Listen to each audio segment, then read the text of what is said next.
Assalamualaikum warahmatullahi wabarakatuh. Oke, teman-teman, di kesempatan kali ini kita akan membahas tipe yang pertama berkaitan dengan pengujian hipotesis selisih rata-rata dua populasi independen. Kasus yang pertama ini kriterianya adalah pengujian hipotesis tentang selisih rata-rata dua populasi independen di mana variansi populasi yang pertama dan variansi populasi yang kedua nilainya diketahui. Oke, statistik uji yang digunakan adalah uji Z. Nah, bentuknya seperti ini, teman-teman. X bar 1 dikurangi X bar 2 dikurangi mu 1 dikurangi mu 2. Kemudian dibagi akar sigma 1 kuadrat. Ya, kemudian dibagi N1 ditambah sigma 2 kuadrat dibagi N2. Nah, ini adalah rumus statistik uji ketika kriteria kasusnya itu variansi populasi yang pertama dan variansi populasi yang kedua diketahui. Oke, berikutnya jika N1 lebih besar daripada 30 dan N2 juga lebih besar daripada 30, statistik uji dapat menggunakan rumus. Oke, masih menggunakan Z hitung, tetapi variansi populasi yang pertama dan kedua itu kita duga dari variansi sampel 1 dan sampel 2. Jadi di sini bukan lagi sigma 1 kuadrat, melainkan S1 kuadrat. S1 kuadrat ini adalah variansi sampel yang pertama. S2 kuadrat variansi sampel yang kedua. Oke ya teman-teman, jadi untuk uji Z itu ada dua kriteria. Yang pertama, jika variansi populasi yang pertama dan populasi yang kedua diketahui, itu kita bisa menggunakan uji Z. Kemudian uji Z masih dapat kita gunakan meskipun variansi populasi yang pertama dan variansi populasi yang kedua tidak diketahui, asalkan ukuran sampel populasi yang pertama dan ukuran sampel populasi yang kedua itu lebih besar daripada 30. Oke, selanjutnya berkaitan dengan kriteria pengujian. Kriteria pengujian pada taraf nyata atau alfa bagi berbagai pasangan hipotesis yang diuji menggunakan uji Z. Oke, yang pertama pasangan hipotesis mu 1 dikurangi mu 2 sama dengan 0. Berpasangan dengan mu 1 dikurangi mu 2 tidak sama dengan 0. Nah, ini adalah pasangan hipotesis dua pihak. Sehingga teman-teman harus perhatikan alfanya.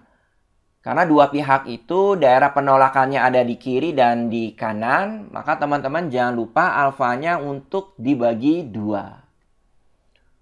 Oke, kemudian ini adalah kriteria pengujiannya, teman-teman.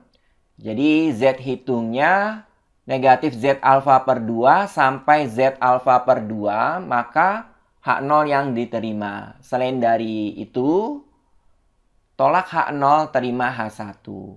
Kemudian bentuk yang kedua, pasangan hipotesisnya, di sini untuk H0-nya menggunakan sama dengan, sedangkan H1-nya menggunakan lebih dari. Nah, ini bentuk satu pihak kanan.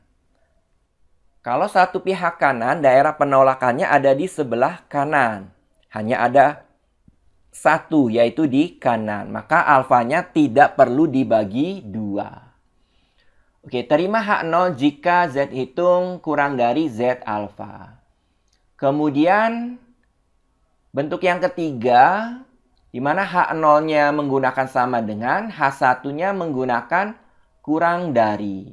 Ini adalah bentuk pasangan hipotesis satu pihak kiri.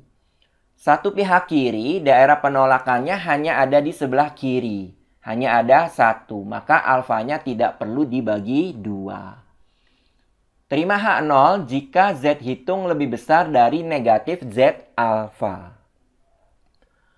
Oke, teman-teman, ini adalah kriteria pengujiannya. Teman-teman harus pahami supaya tidak ada kesalahan dalam menentukan Z alfa, kemudian dalam menentukan H0 diterima atau ditolak. Oke, untuk lebih memudahkan, kita akan beralih ke contoh. Contohnya seperti ini, teman-teman. Untuk meningkatkan pertumbuhan berat badan ayam pedaging, seorang peternak ayam menambahkan sejumlah tepung ikan ke dalam pakan yang biasa dia berikan.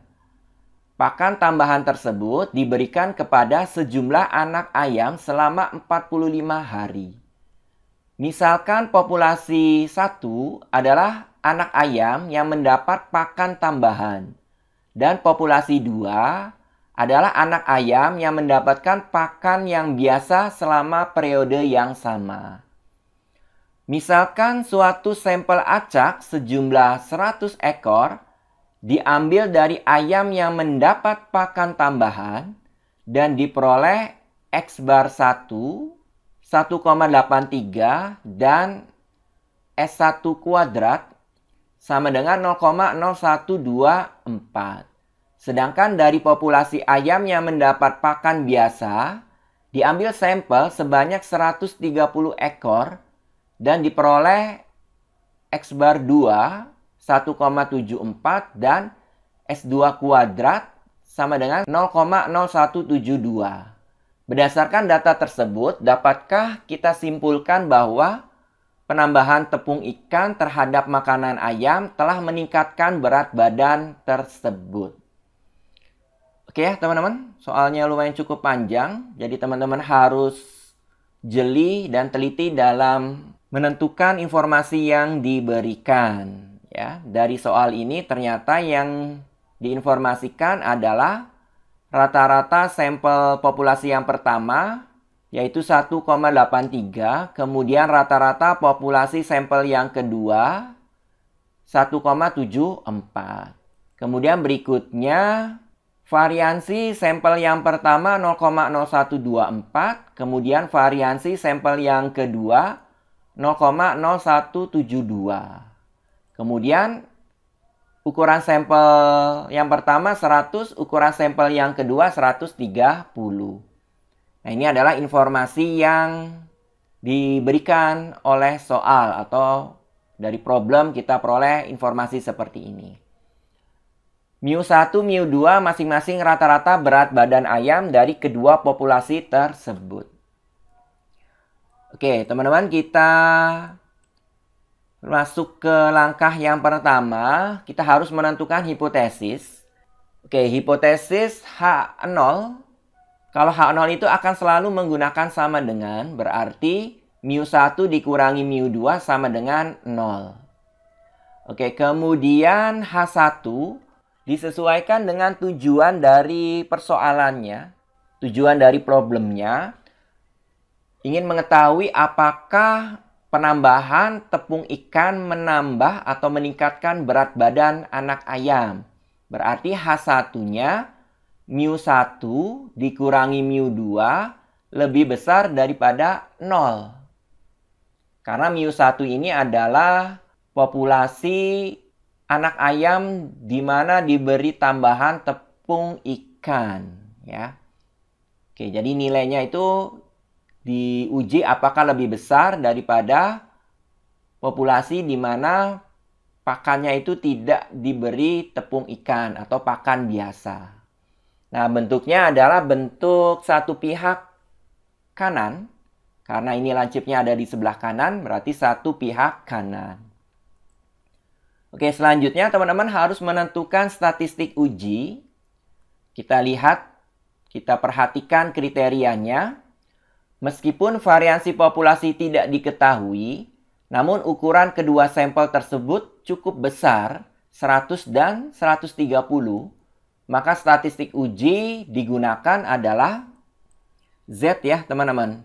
Tapi Z-nya, variasi populasinya kita duga dengan variasi sampel. Jadi menggunakan rumus yang ini ya, di mana sigmanya kita ganti dengan S ya.